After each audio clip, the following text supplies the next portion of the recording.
right, welcome back to Paw Patrol with your host, Dr. Jeff Dykes. Tonight, I'm joined by Dr. Glenn Weinraub. Thanks for joining me tonight. Hey, my pleasure. Thanks for having me. Absolutely. I'm looking forward to this. Big fan. I've been following you for a long time, so it's nice to meet you. You too. Yeah, so give everyone a little backstory about who you are for those who don't know who you are. Give them a background of who you are and where you're at. Well, my name's Glenn Weinraub, and I'm lucky in that I've had a pretty fortunate and eclectic background. I grew up in Los Angeles. I've done some interesting things in my life. I raced motocross professionally for a short time as a teen. I was a professional skier for a short time as a teen between undergrad and podiatric medical school. Uh, Traveled extensively, still like to travel. I love to write, both fictionalized stuff and obviously scientific manuscript kind of stuff. Yeah. I like to be an inventor. I appreciate innovation. In the podiatric medical world, I kind of just sort of came up through the ranks. I got very interested in leadership and academics during my residency program at Inova Fairfax Uh-huh. in Northern Virginia. Have published a bit. Did become president back in 2012. That was a lot of fun. Being on the board with some of the people I had the opportunity to share that experience with definitely shaped my life a bit. As well, I've had some amazing mentors in my life, John Steenstra, Jack Schuberth, Rich Derner. So I've been really lucky. And my most recent endeavor that I'm most proud of is I became CEO of a organization called Bones Pro Bono. And we go once a year to Da Nang, Vietnam, where we perform volunteer orthopedic surgery, not just foot and ankle. I bring hand surgeons, shoulder surgeons, sports medicine docs, and we have a great time and we do some good work while there. That's fantastic. There's a lot of stuff there. Professional skier, professional motocross. Man, those are you've lived multiple lives all in one, haven't you? Absolutely. That's why all my friends kept telling me to write a book. Makes sense. We'll get into that in a little bit. So, obviously, there in California, skiing is nearby, and motocross seems to be pretty popular. I just took care of a kid who races motocross, I guess. And or is there a different if you say dirt bike or motocross? Is that inferred if you say motocross, you're riding a dirt bike? Yeah. Okay, sounds good. Anyways, he wrecked it and shattered his fifth metatarsal. So, you ever get any gnarly injuries doing that stuff? Yeah, I broke my radius once, my right fibula twice. Mm. Well, So, that's pretty lucky. No head injuries, no like debilitating. I mean, always those are bad enough. always had a really good helmet. We used to say, if you have a $10 head, buy a $10 helmet. Makes sense. Yeah. So you went to residency in Inova, and then you touched there on your mentors. I think that's an important thing not to gloss over. So, as you have mentors, sometimes you don't realize in the moment that someone acts as a mentor until you kind of look back on that. Sometimes you realize it, your residency director or some attendings, but sometimes people end up having an effect on you that you don't realize that they're having an effect on you. You just think, oh, this is my friend. And then you realize, oh no, I learned a lot from them, or they kind of made me a better person. So how do you view those mentors for you in terms of residency? Do you think they help shape you as a person or more so as a physician, or kind of all the above? All the above. One of the best parts of Inova Fairfax for me was a 6-month stint at Georgetown University in the plastics department with a guy named Chris Attinger, Yeah. who, believe it or not, is still practicing. Good for But him. this guy is an absolute animal. Multiple board certifications, just world-renowned reconstructive plastic surgeon. And I literally was in his back pocket for 6 months and learned a lot about life and being a physician. And I remember when I was about to graduate, I guess he sensed my cocky attitude and he pulled me aside and he said, "Yeah, I know you think you're like hot stuff right now, but let me tell you, it's going to be 5 years before you really can fill your shoes." And he was Mhm. absolutely right. About 5 years out into practice, I realized, oh my God, I feel good now about every aspect of this profession. And he was right. And then, there's Rich Derner, who was just one of the most amazing surgeons I've ever met. And we're still great friends. We still hang out. But there are times in the OR to this day, I'll think, what would Derner do? And I'll do it. And then on the academic spectrum, Jack Schuberth, who's been very influential in my life regarding more advanced types of procedures, especially total ankle replacement. He's still a wonderful friend. We go out to dinner once a month, and it's a great resource. I can pick his brain whenever I want. So that's wonderful. It's really nice to have those people that you trust because, like you said, when you leave residency and or fellowship, you feel there's a difference between feeling ready and feeling prepared or confident that you can tackle things. I think when you leave residency, at least I did, okay, I'm ready. I'm ready to do this next thing. But as soon as that first complication walks back in, you realize, okay, maybe I'm not where I fully need to be yet because there are things that you're going to see on a daily basis that maybe you didn't see throughout your residency or maybe you didn't see throughout your fellowship. So I think that's good advice that it's going to take longer than you think to really get to be where you need to be. Yeah, You used to work for Kaiser. For many those years. of us here in flyover country, can you explain what Kaiser is and how that model works? It's actually a wonderful model, and I left it sort of involuntarily. I came down with a lymphoma diagnosis, and they were generous to give me my full retirement package. So I retired early, not thinking I'd ever Hmm. practice again. Sure. Lo and behold, I survived, and I'm practicing again, but not at Kaiser. So I was at Kaiser for over 20 years. The model itself, it's an HMO model, so it's everything under one roof. The patients pay a premium, and for that they get everything. And it's got a nice model because it's really the forefather of EMR, if you will. I mean, everything is there. Uh, and as a Kaiser patient, still, I really do appreciate it. So I do like the model. They're all right, based primarily in California. They do have practices in Virginia and I believe Oregon and Washington. Hmm. Uh, but when Obamacare was coming out and they were talking about national health care, my feeling was, why are you trying to reinvent the wheel? You should just, if you want to really have national health care, you just convert every single major health system in the country to the Kaiser model and be done with it. But they didn't do that. But it is a Sure. good model. I do appreciate it. Sure. So what was that like? Obviously it can be a mental and a physical toll with cancer, like you said, but were you in the midst of practice and you started having symptoms, or you want to walk us through that a little bit of what that journey was like for Sure. you? Well, that journey was a part of my life I would love to forget. The only part of my life I would love to forget. It was Yeah, quite I bet. brutal. I bet. But I don't. I remember it because it shapes me. But being at Kaiser, and when I left, I mean, I left definitely at the top of my game. I was not ready to leave. Hmm.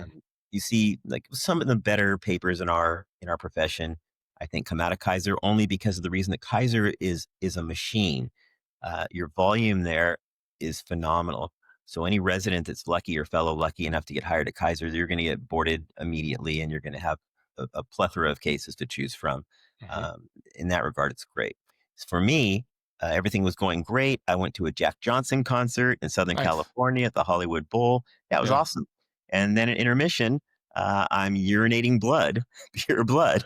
And it's like, Wow. what is going on here? Wow. Long story short, I won't belabor it too much, but when I went to the ED, they did a urologic CT. They thought I had bladder cancer. Wow. Survival rate for that is about 5 year out is about 5%, so not Yeah. very good. No. So I thought that was it. I'm done. Got a biopsy at Kaiser here in San Francisco. Decided I would take a trip to Hawaii because I love to dive, and I thought I may not have many more opportunities for this. I go to Hawaii on a dive trip. While I'm in Hawaii, the urologic oncologist calls me up and he says, "Hey, I don't know how to put this. I've never had to say this before, but I want to congratulate you. You have lymphoma." So, uh, Good news much and bad better news. survival rate. Yeah. So I Yeah. went from 5% after 5 years to about 75% after 5 years. Wow. Yeah, and I'm happy to say last week I'm got my serial CT, and I'm now 2.5 years out clean. Wow. So that's great. But yeah, Congratulations. That's amazing. thanks. But it was pretty brutal. There was during ACFAS Los Angeles 2023, Sure. and I happened to be incarcerated at a hospital in Los Angeles at that time. Huh. Uh, it was nice because I got a lot of visits from people at the ACFAS meeting, but everyone that left thought I was going to die. So I remember Sure. John Steinberg left, and he was like, "Oh, Weinraub's dead. Like, go see him. That's it." Jeez. And Derner was the only one that said, "Nope, he's going to make it." And thankfully, Derner was right. Yeah. But I wasn't expected to make it, but somehow I did. Wow. Good for you. That's amazing. Let's shift to something a little more positive. So you've Yeah. had these multiple lives all in one, the ski instructor and the motocross and the podiatry and all that stuff. What advice would you give to your younger self for a while there, you thought you weren't going to make it, but you lived beyond that. If you could go back and give your younger self some advice, you know, point of this is one day you're fine and you Hmm. start peeing blood and there's a chance that everything is not fine and that's the end. And then you wish, oh, I wish I would have done this, this, this, Yeah, and this. What advice would you give to your younger self? that's exactly it. Don't deny yourself. Live life aggressively but responsibly. Be kind, be ethical, uh, but don't deny yourself the opportunity to have a good time. Uh, Tomorrow may not always be there for you. Right. So that's really what I would tell myself, and be confident in yourself, and yeah, just explore. Absolutely. Life's a grand adventure. Take advantage of it. How'd you get involved in skiing? Was it just the fact that it was nearby and you started going, or how do you? Pretty much. I mean, growing up in Southern California, you did three things: you skied, you surfed, and you rode motocross bikes. So we did all three. Yeah, But I really love skiing. That was my real passion. And I always told myself, same thing, don't deny yourself. I absolutely told myself I was going to ski bum sometime in my life. And after high school, I realized this is the only time I'm going to have. right. So it was supposed to be for only 1 year. I'm raised a Jew, Hmm. and Jewish kids go to college. Like, Sure. I don't know any Jewish kid that didn't get a Right. university degree. But so my parents absolutely freaked out when I said I'm going Hmm. to ski bum and Sure. not, walk off to UCLA, which was the plan. Yeah. And I loved it so much after the first year, turned into 2 years. And after 2 years, I met a girl, and she was a ski instructor, totally fell in love, and we got married. So that was definitely the best decision I ever made. Sure. I also decided to become a podiatric surgeon while being a ski patrolman. I made friends because ski patrol is the EMT paramedic of the mountain.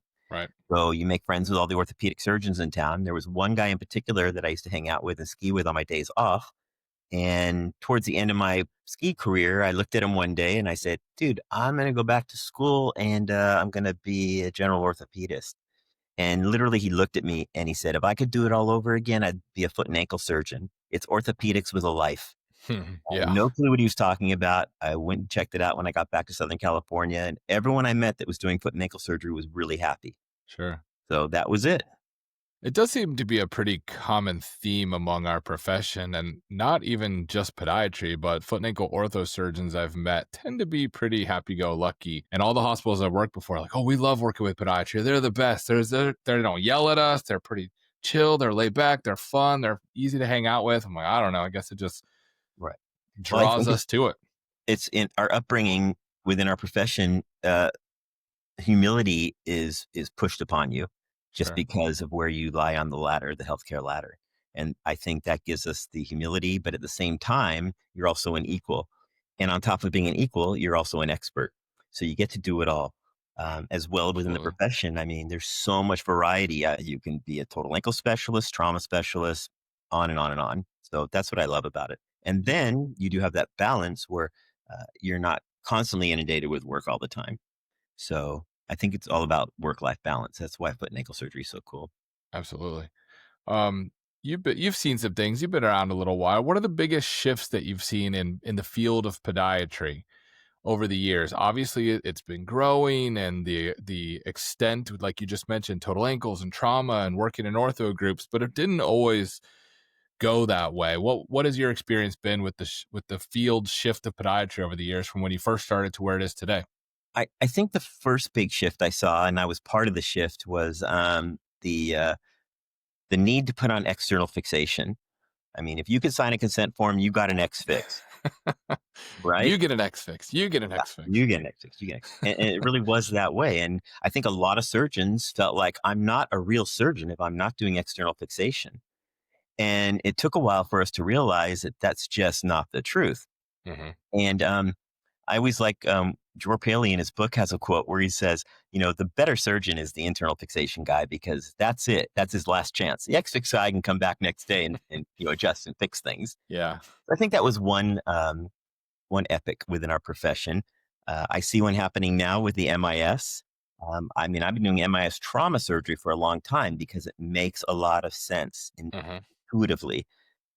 MIS bunions, um, I don't know, probably have a lot of people listening right now that are MIS bunion people, Mhm. and I'm probably going to piss some people off.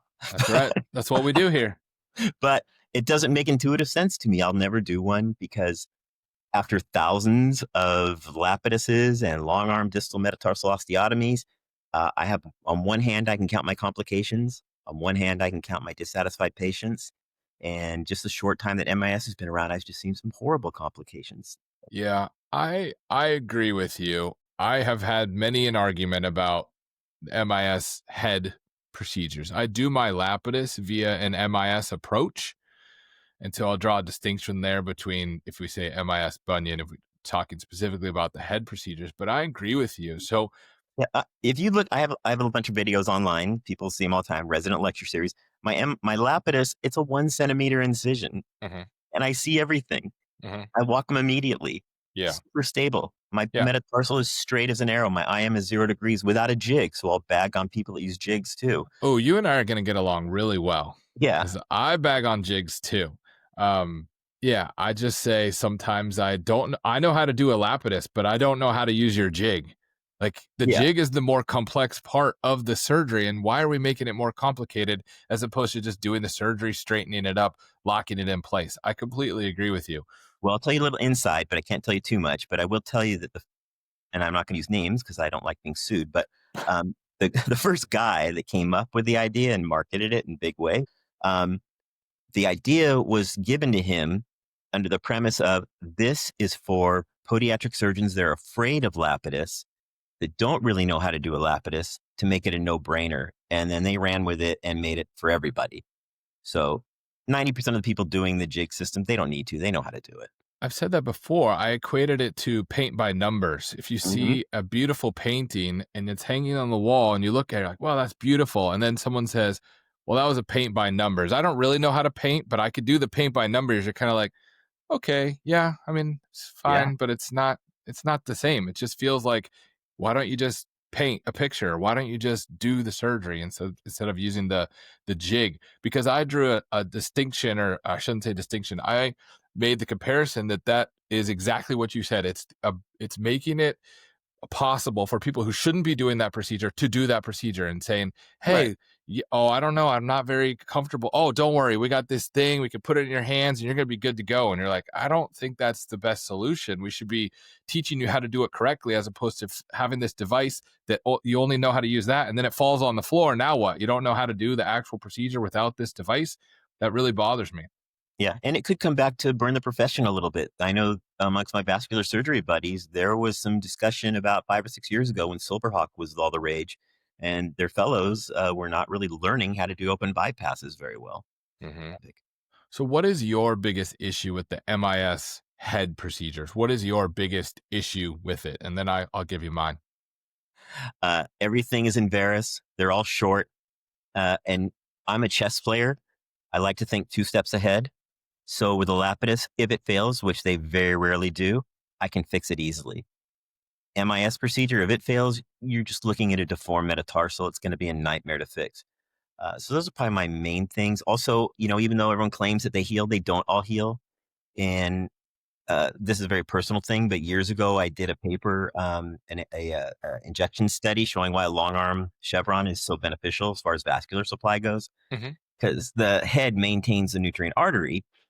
Traditional Austin distal or traditional chevron is distal to the insertion of the nutrient artery. So MIS is the same way; they're cutting that off. So granted, they're not whacking any other soft tissues, so they're getting collateral um, vasculature to the head of the bone, Mhm. but not like they would had they just done a simple small incision, dissected appropriately, put things where they need to be, good internal fixation, go home, beautiful closure. I don't get the switch.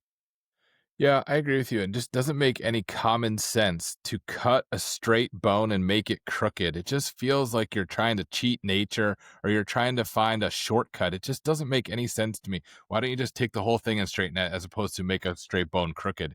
Just on common sense, it makes no sense. I agree, but we do it with DMOs. But the thing is that with the DMO, you're not deforming it to a certain degree because you're limited by how much you can push it. Right. Just based on the procedure orientation. And if you have to push it too far, then you're going to go back to the apex of the deformity and fix it where it really does need to be fixed. Right, and we do it with calc slides. It's not that we never do it, it's just, if there's a better way, I just why don't we just do the better way? Why don't we I have a hard time with that. So, speaking of that and complications and things that go awry, what are the biggest things that you take away from complications? Because we all have complications, and our own complications come back, and other people's complications come in. How do you approach that when you see a complication come back? What's that conversation look like with a patient? Well, I'm sort of fortunate in that 50% of my practice when I was at Kaiser and actually in private practice now, probably 30% of the cases I do are complications, not mine, thank God. But I kind of known as oh, he's messed up, he'll fix it. Mhm. And I make the docs know I'll fix it. Patient will come back to you when it's done and they'll be happy. That's given me a lot of ability and a lot of opportunity to really think out of the box on how to do certain things. Um, so I've come up with algorithms on how to do things because I see it a lot. I think the number one thing I saw a lot when I was at Kaiser are people would send patients to me for total ankle replacements Mhm. after they had either a subtalar fusion or a medial double or a triple arthrodesis. But those hindfoot fusion procedures, they were fused in what I call an iatrogenic coalition. So they were fused in an inside to bad position where I cannot put a total in you because your foot is still not balanced. And so I would have Mhm. to take down all those fusions um, and reinstigate normal anatomy, normal architecture of the foot. Once that heals, then I can put the total in. And about half those patients, after I realigned the foot, their ankle pain miraculously went away and they never needed a total. Hmm. So I was able to develop a lot of cool out of the box methods for fixing those fused triples and medial doubles and stuff. Um, and one of the tools, and we published on it too, was a takedown using an Evans as a tool, not as for a flat foot, for example, but Hmm. the Evans actually as a tool to recapitulate tripod position of the foot after it was fused in a bad position. So that was fun, and I think it was a nice lifetime educational experience for me dealing with all these other people's complications. Yeah, absolutely. What are the most common? Do you think you see failed fusions? You see incorrectly fused things? What are some of the more common things you see? In my practice, the most common things I see are failed syndesmoses for ankle fractures, So failed what do you ankle mean fractures. like failure to address it and it's a problem, or like over So tightened, or what do you mean? diastasis, no, not over tighten so much. Yeah, sure. Diastasis and instability, Yeah. syndesmotic instability, chronic latent, because either they didn't put the screw in right or the flexible fixation right. Lots of times the fibula is too short. They didn't lengthen it properly. Right. Fibula and out length. So Yablon in 75 said the talus will follow the fibula. And Mhm. it's absolutely correct. If your fibulas are out to length, you don't need to do the deltoid repair either. That's another pet peeve of mine is deltoid repair. Mhm. Uh, so rare that you actually would have to do that. That's a total industry thing. I agree with you, and so I fix lots of ankles, and I completely agree with you. If the fibula is out to length and we stabilize the syndesmosis, then I do You go. stress the deltoid, and I'd say maybe 5% of the time I can get that whole thing to just be loosey goosey, and I will go in and do a primary deltoid repair, but vast majority of the time I don't. Yeah. So I say primary, don't even do it. It's if the syndesmosis opens, then do it. But it doesn't open, and you're just getting a little medial gapping because your aggressive external rotation. 6 months later, that will be gone. It will heal. Nature abhors a vacuum. It'll fix itself. So rare. So I have guys, and this is what I always use to talk when I get in arguments with deltoidists. Is I have 5 patients that lost their medial malleoli on the highway for an open ankle fracture. Lost it, gone. X-fixed them, cleaned up, antibiotics, brought them back when everything was stable, put the fibula out to length, fixed them with some robust lateral fixation and syndesmosis fixation. mhm, No medial malleoli, but everything's balanced. No medial instability. wow. So as long as the calcaneus and the fibula is calcaneus under the tibia, fibula out to length, you're not going to have any problems medially. How do you address a neglected syndesmosis? There's diastasis. Hmm. Sometimes they start to get like this little synostosis in there, and they point Yeah. right in there. It hurts right in here.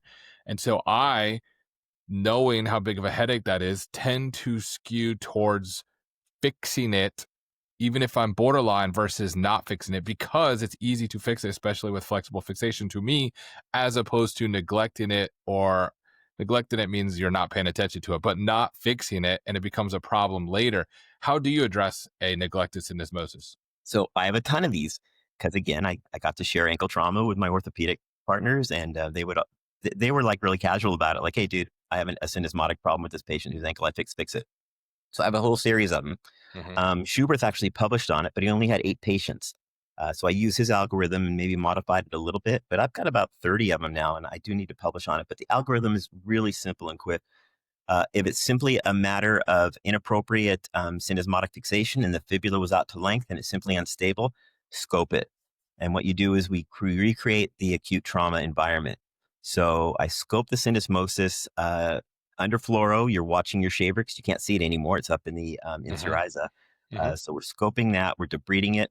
Nature abhors a vacuum, like I said, because there may be some medial clear space. That doesn't just sit as an open space. That fills in with scar tissue. You've got to clean all that. If you don't, then the talus isn't going to translate back medial where it needs to be. Hmm. That's the simple one. The more difficult one, which is more common, is not only do you have syndesmotic instability, you have a short fibula. So we hit that as an algorithmic approach. Go in, do the scope debridement first, then lengthen the fibula, and then we're done. Do the appropriate fixation. If that goes on to fail, then you're usually looking at either a syndesmotic fusion, Hmm. Christina Olson wrote a nice paper on that, or ankle fusion, but that's pretty rare. Usually just the scope and the length in the fibula works. I've only had to fuse a couple syndesmoses that failed. Those have got to be so frustrating because it's very easy to fix on the front end. And if you Mhm. neglect it, it becomes a very complicated problem on the back end. So that's very frustrating if it's not addressed and then you're having to deal with the nightmare afterwards. Yeah. When you see a triple or a double and they come in and their ankle is starting to tilt into valgus, how do you address that? And it's because the triple or double was performed in a malaligned position. Probably Gonna have because to it take. probably wasn't in valgus before, and then now it's starting to fail into valgus. How do you address that? Well, I'm a big fan of medial doubles, so I'll usually take it down from the medial side, and I'll take the subtalar fusion and the TN fusion down from the medial side. I'll put a intraoperative distractor on there and open and close it a bunch of times to free things up. Once I get the unfused subtalar joint and TN joint mobilized, Mhm, the bad valgus foot, that's when I do either the Evans or a CC distraction. I don't mhm. struggle to put all the bones where they need to be. The foot will do it for you if you lengthen the lateral column. So I'll do an Evans. I'll click it open until the whole foot recapitulates into a nice arch. Until the talar declination is right, the calc inclination is right. I've already prepped the joints, so I do all that. And then when it lies good underneath the fluoro images, I just have to throw the fixation. It's really simple, but can be scary the first few times you do it. But otherwise, it's pretty simple. What would your tips be for someone who is younger? I get a lot of younger listeners who's wanting to do a double or a triple to make sure that they don't have a problem in the future where they start to get that ankle valgus. What are you looking for in terms of how you align your some people they pin the subtalar joint, then they swing the talonavicular joint down. Some people do it reverse. How do you normally address it if it's a non-revisional case, it's just a primary double or triple? So I think the main thing is don't shoot for the 5 degrees of valgus that you're taught in school and some residencies teach. You want a dead straight calc. Mhm, You want mhm, it straight up and down. And get really good at imaging an intraoperative image of a calcaneal axial. If you can get good at that, it's not hard to do, but there's a little technique there.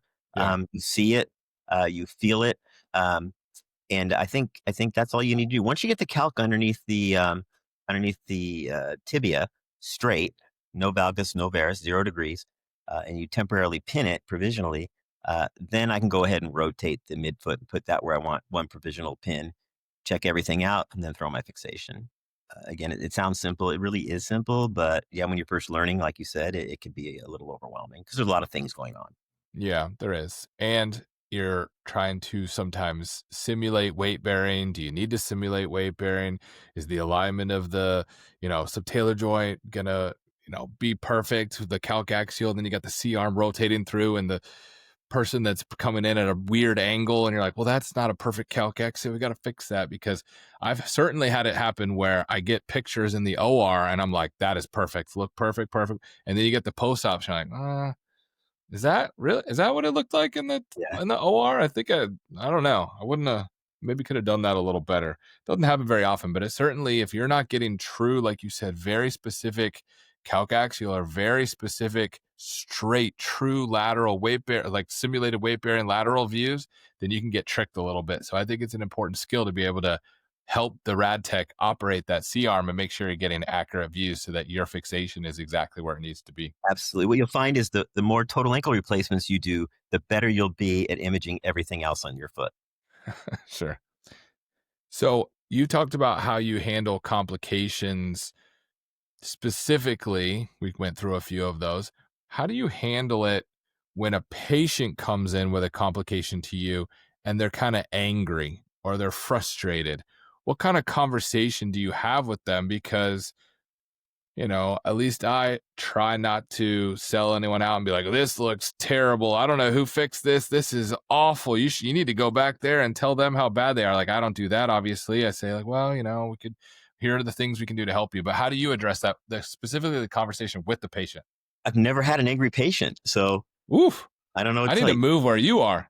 No, pretty rare, but occasionally get some angry patients. Usually they're angry at someone else. Right. Um, but I think you just need to be logical, walk them through it. You've just got to be honest. Yeah. And patients can tell if you're being honest or not. So I think if you're super honest, you explain well, you give them a plan, you get them to agree to the plan. The other thing I would say is if someone's angry, like super angry, second opinion. I think Yes. I much too love second slow. opinions. Yeah, we're much too slow to offer second opinions, and you want to offer them a second opinion, someone that's better than you or better at that procedure than you. I mean, someone that really knows what they're doing.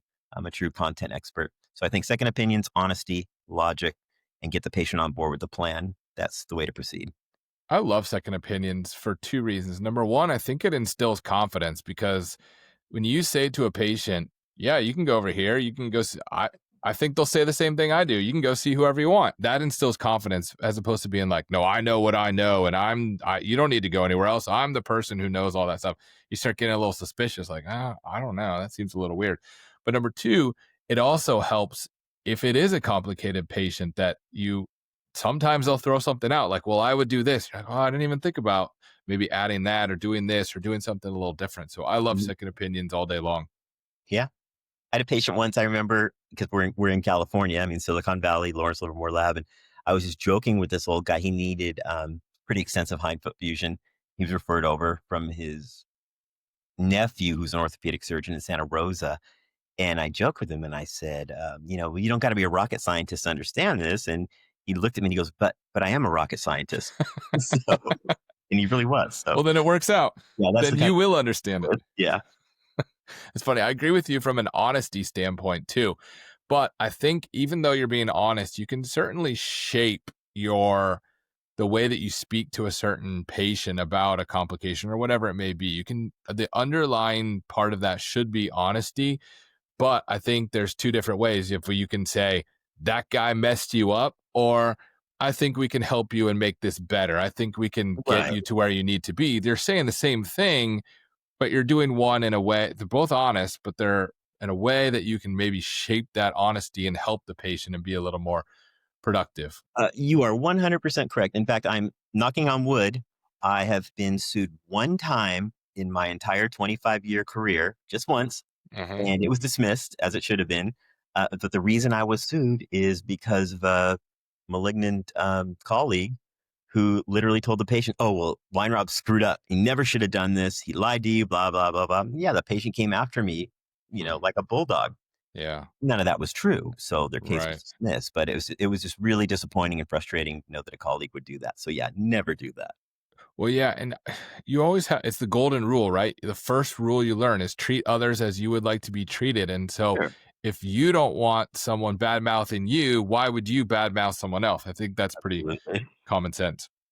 Um, you've worked in education and training younger people over the years. What do you think makes a great resident? Not a good resident. What do you think distinguishes the great residents? The people who you're like, they have something different.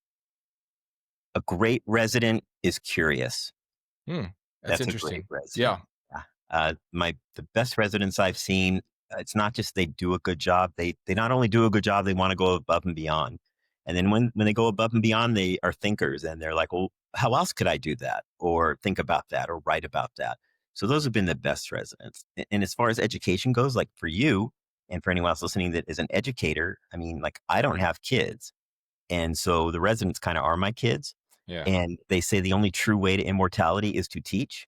So Mhm. that's the only way I'm getting immortal is to teach, not through my kids. Absolutely.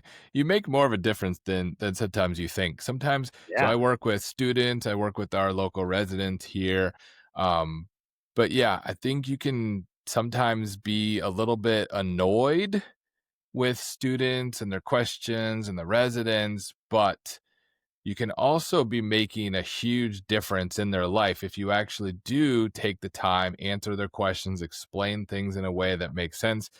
Obviously, if they're a younger student, I get third year students, you're going to explain it in a little bit different way than you are to a high level resident. But I think anyone listening who's involved in education, you need to stop and think every now and then you are making a difference in their life, whether you mean to or not. Oh, yeah. Well, you need to put yourself in their shoes, right? You need to remember back when you were a third year clinical rotation student, what was going on in your head. Right. So I do try to do that as much as I can. That's that. You don't know what you don't know. True. Unless you don't. Someday then you'll know what you didn't know. If you weren't a podiatrist, if you weren't a foot and ankle surgeon, what would you do? Would you still be a ski instructor or not ski instructor? That was your wife, but a ski patrolman. Would you still Yeah. be doing that? No, because I wanna have like I wanna have a savings account. So I don't make much money doing that.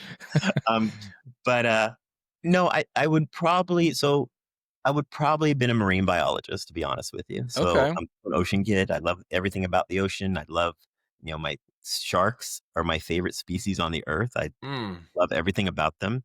I dive with them all the time whenever I can. So how Uh, does that work? I'll talk about that for a minute. Diving Obviously, with sharks.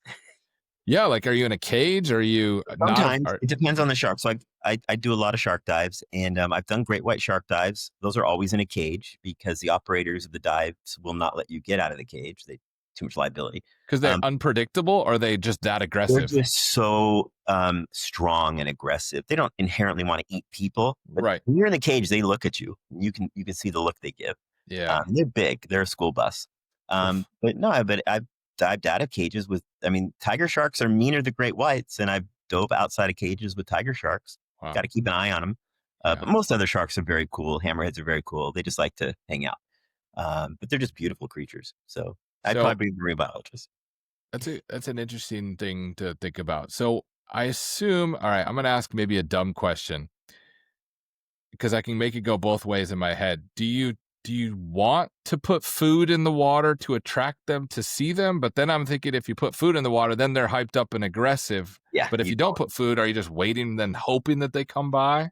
the only time food should be in the water, and it really never should because it's not natural for the shark, but the only time food could ever be in the water is if you're in a cage. Okay. If not, then no, not a good idea. How do you get them to come near you? Do you have to find where they are and then get Yeah, in the water? you dive in their local environments, and you're checking things out. And once you see them, you just kick back and you just observe. Hmm, And if they're curious, they'll come by you. that's really Yeah, you just don't want to act aggressively or like they say, don't thrash about. But that's re- that's yeah. really interesting. Does that you've been doing it enough times? Does that the first time does it instill any kind of panic or are you just kind of at peace with what's going on? No, I thought I might be panicked the first time I saw, one of the bigger aggressive ones, but no, I was just in awe, just Hmm, like happy to be able to see it. Um, there's one species, well, there's one I haven't seen yet, but I'm hoping this at the end of the summer I'll get to finally see it. But I've never seen a thresher shark, hmm. and that's the one with the really long tail. So Oh, yeah, yeah. yeah, I'm I know what you're diving talking in about. the Philippines at the end of the summer in the hopes that I can see a thresher shark. That's my species I want to see. Interesting. Yeah, they're very benign and friendly, but beautiful. Yeah. Um, you're also very into cooking. Tell people about your interest in cooking and your channel. So on YouTube, Dr. G Cooks. I got a cooking channel, a lot of good recipes on there, some fun stuff. But yeah, I've always been into cooking ever since I was a kid. My mom made me cook dinner one night, and I liked it, and everyone liked what I made. And next thing I knew, it was my assignment one night a week. Hmm. I just kept getting better and better at it. I do a fair amount of solo travel, and so when I solo travel, I usually try to take a cooking class wherever I am. Mhm. I've gotten to learn how to make Chinese dumplings in Beijing, learned how to make pasta in Bologna, Italy, learned how to make pad Thai in Krabi, Thailand. So yeah, I try to take advantage of it and learn different stuff. Those are some life Yeah. experiences. Those are fantastic. There's a show on Netflix called Somebody Feed Phil that we're obsessed with, and he Oh, goes I around love the Somebody world. Feed Phil. Yeah, Absolutely. Love it's that show. fantastic. We just sit back and he goes all around the world and learns about all these different foods. It's fascinating. I miss the when his dad used to give the joke every show. Oh, He yeah, passed yeah, it. I miss the yeah, joke. yeah. Those were always really good. It's easy to tell a joke that everyone's heard before. He always seemed to come up with a joke that I'd never heard, but usually wasn't dirty. Sometimes it was a little dirty, but usually it was just like right on and very funny. And he had that kind of like old guy deadpan delivery that just made it work. Yeah. Okay, so maybe I'll change my answer to if I couldn't do what I do, not the marine biologist thing, I'd rather be, what Anthony Bourdain had. That would be the Okay. dream job. Go Travel around. and cook. Yeah. I think you could do that because you have to be an interesting personality to make that work. Otherwise, people aren't going to. That's not going to bring in a paycheck. To people, Right. just you go around and eat things around the world. You actually Yeah. have to be entertaining as well. I could see you pulling that off. Let's do it. That's Okay. that's season 2 Be my of producer. Doctor. Yeah, sure. Let's do it. Why not? You are an author. You wrote a book. Would you like to tell people about Passion and Practice: Secrets of a Surgical Resident? Yeah. So it's a fictional account of being a, podiatric surgical resident, uh, and all the crazy stories that happen to that person. And, some parts of it are quite salacious. Some parts are just funny. Mhm. Some are kinda sad. Everyone that's read the first chapter told me they cried, which was the goal. Yeah. And then when people ask me to describe the book, I say it's a mashup of Kitchen Confidential and 50 Shades of Grey. Wow. That's So, rangy. All right. I'm going to have to check it out. So, for anyone listening who wants to check that out, they can find that on Amazon. And are there any other bookstores? I think you can find it online pretty easy. Yeah. Yeah. Check it out. You want to talk about, is it Bones Pro Bono? Yeah. Your mission trip to Vietnam. Tell us about what you guys do when you go there. What kind of patients are you generally seeing when you get there? So we see some incredibly cool stuff there, just stuff you don't see in the States. And again, that's the whole, think out of the box kind of stuff. Hmm. Just horrible deformities that have been neglected for years. I still see every year someone comes in that still has a horrible deformity from stepping on a landmine in the war, being shot in the war. And that's, 50 years ago. Hmm. So we still see it in some of the older patients. We still see horrible birth defects because of digoxin is dioxin, excuse me. Dioxin is the chemical that was in Agent Orange, Hmm. and it's still in high concentrations in certain part of the Really? country, and it still affects kids and gives them the teratologic deformities. Oof. So we see because of that, we see a lot of clubfoot. I do see a lot of CP. So we do lots of soft tissue releases and tendon Hmm. transfers in little kids, lots of fusions in adults. Um, I'm proud to say that we did the very first ankle scope ever in central Vietnam about 10 years ago. Hmm. Did the very first subtalar scope in Vietnam about 5 years ago. So every year we kind of go over there with better equipment Yeah. and can do more and more. I'm hopeful we're going again next March, and we might be the first ones to put a total ankle in central Vietnam. They're looking for appropriate candidates at the hospital Wow. we go to. We go to Da Nang Orthopedic and Rehabilitation Hospital. Hmm. Great relationship with the orthopedic surgeons there. They've been built up over many years. And I need to give a shout out to a guy named Tom Kashik in the Central Valley of California who actually started this whole thing probably 20 years ago. And then I tagged along in around 2010 and then kind of ran from there. Hmm. Um, but our relationship's good. And they'll put an advertisement on the local radio for about a 300-mile radius about a month before we get there saying, Wow. American musculoskeletal surgeons are coming and we'll show up on a Monday. We'll have a huge triage clinic, and we do all extremities. So shoulders, wrists, hands, legs, ankle, knee, and we'll break up into rooms based on our specialties. We'll triage everybody, and we might evaluate 100, 150 people in one day. Hmm. And then out of that, we usually choose about 50 patients that we can do surgery on to help. And then we'll just operate from there on out till we're done. Are you So providing a service that the local doctors don't possess? Or what yes, is it that you're bringing that they don't have access to? that's that's why we're not doing 100 surgeries on 150 patients, because a lot of the people have issues that local docs have no problem doing, and the local docs are very good and for the most part well trained. We bring certain specialty procedures and techniques that they don't have and they want to learn. So we teach. So now, like I said, I did the first ankle scope there 10 years ago. They're doing ankle scopes now. So that's what That we bring. So that's exactly yeah, go anything ahead. pedestrian that they can handle, we don't do. That's exactly where I was going with that because obviously the old adage, if you give a man a fish, he eats for a day. If you teach a man Ooh, to fish, he eats for a lifetime. And if you're teaching the local doctors how to do that, well, you guys come in, you can fix X number of people. But if you teach them how to do it, then that exponentially extrapolates down the line that can help that many more people. So right. that's an The other thing's important about our mission is, and not to bag too much, I'm sure all professions do it, but a lot of medical missions out there, they're almost training for the docs that go too. Docs go to do things they don't do at home. And to me, that's really sad. We don't do that. I had that experience at there's one program in Mexico that I went to when I was fresh out of residency. They invited me to join. It was a dog lab, essentially. I mean, most of the surgeons that came from the States didn't really know how to perform what it was they were doing. It was like they were practicing on these Hmm. poor locals. Hmm. And that left an incredibly bad taste in my mouth, as you can Yeah, imagine. So I sure. vowed that'll never happen if I'm ever lucky enough or fortunate enough to have a mission like this. So the people I bring are top of our field, very qualified physicians. The hand surgeons I bring a hand surgeon I'm friends with. His name's Nate Morel from the University of Mexico, Hmm. probably one of the best hand surgeons in the country. He comes Oh, with us. So we cool. bring actual content experts. Yeah, that's a big deal for these people who wouldn't otherwise have access to whatever surgery they may need. I think we're a little spoiled. We're not a little spoiled. We're very spoiled in terms of, well, we don't do that here, but you can see that in Chicago or LA. We do have access to it, even if it's a highly complicated or specialized procedure. We eventually can find someone who's not too far away. I'm here in the middle of Iowa.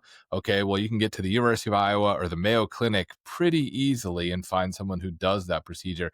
Whereas those people just don't have those options unless people like you and the people that you come with show up for them. And I talked to a bunch of different people who do medical missions all around the world, and I think it's fantastic. You're really making a difference.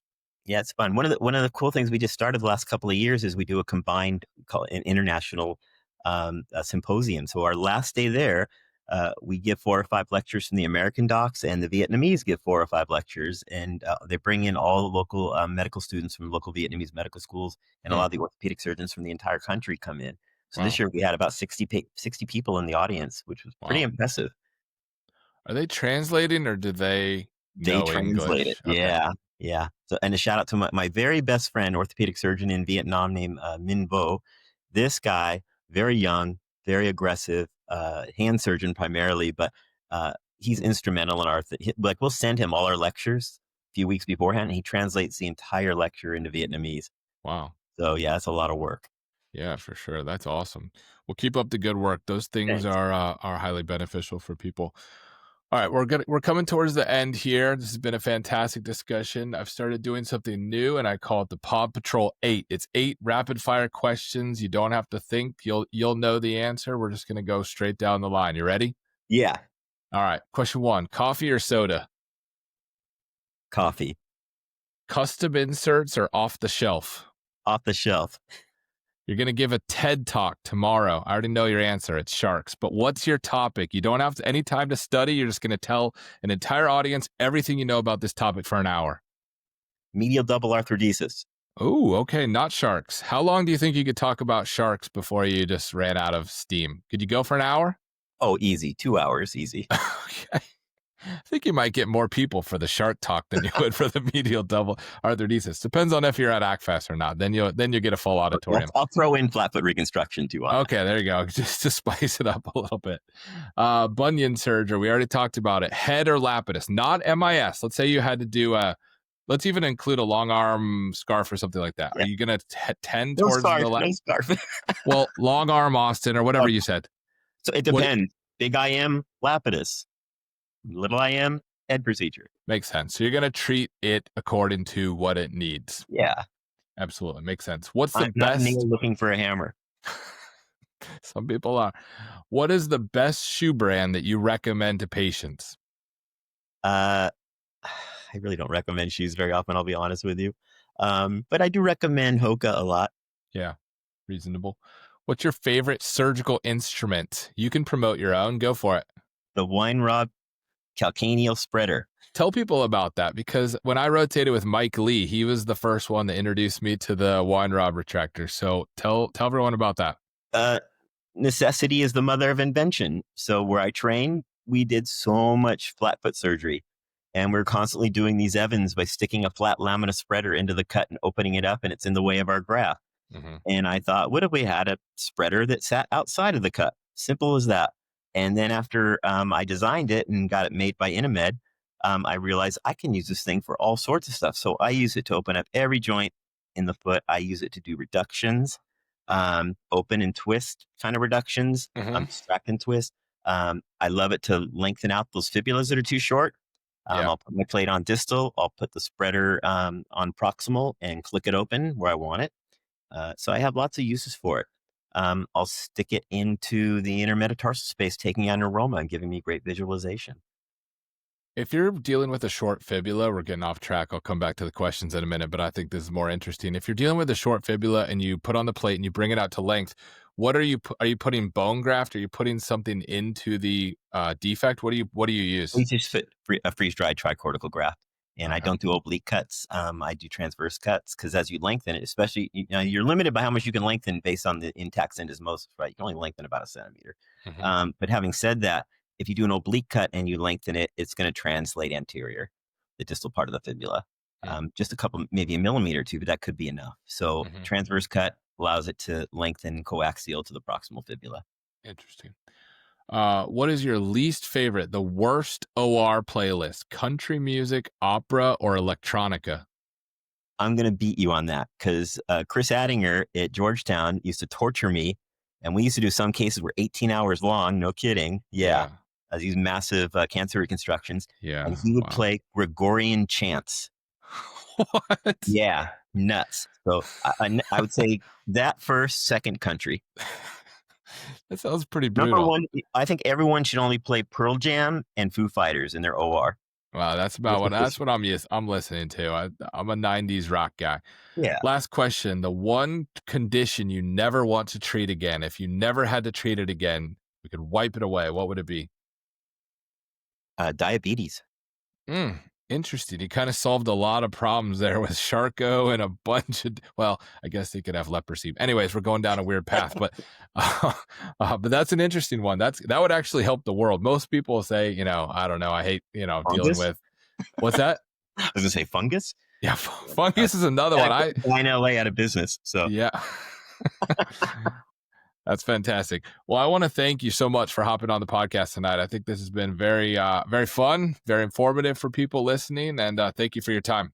Thank you. One question. Yeah. How do I get a Pod Patrol hat? Ooh. We'll make that happen. Okay. Thank you. I was trying to think of when, like, if you'll be in Vegas or if I can ship it to you. We'll figure it out. Las Vegas. Yeah, for sure. So if I see you in Vegas, I'll bring some hats. So okay. Thank you so much for hopping on tonight. Nice meeting you. Absolutely. You too. Later.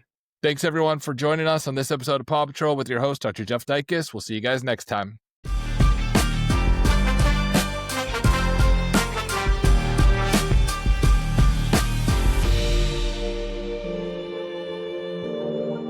Disclaimer.